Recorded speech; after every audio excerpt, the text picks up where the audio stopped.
আরে দাও তো, তোমাকে আর খেতে হবে না, নুডলস গুলো আমি খেয়ে নিব। আর এখানে যত যা খাবার আছে সবগুলো এবার আমার। তাহলে এখন মজা করে চিকেন খেয়ে নিব। এই না, তুমি চিকেন নিতেছো কেন? আজ যতগুলো চিকেন আছে সবগুলো আমি খেয়ে নিব।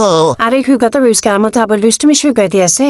আবার কেন নিতেছো? এটা আমাকে দিয়ে দাও। এই সারো বলতেছি, সারো সারো। তারা এবার তোকে আমাকে মজা দেখাতে হবে।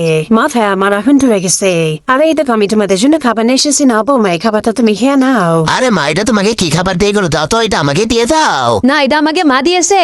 না, এটা আমাকে দিয়ে দাও। না, এখন আমি এটা দিব না। অনেক হয়েছে, এটা আমাকে দিয়ে দাও।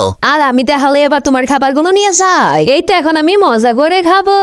এই তো গোপ গোপ গোপ আমি আমি আমি আমি আর এই তো এখন আমি তাহলে কলা খেয়ে নি। আরে কলাটা কত মজা। মা তো আজ আমাকে ভালো খাবার দিয়েছে, তাই এই খাবারটা আমি নিশ্চিন্তে ভালো করে খেতে পারবো।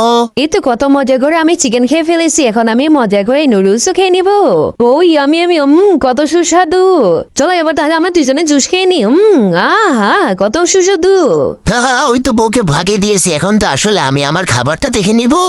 আর এটা কি দেখতে পারতেছে? মা তো এখানে শুধু মাত্র আলু এবং ক্যাপসিকাম ঢুকে দিয়েছে। তার মানে কি আবার আমি বুকা হয়ে গেলাম? মা।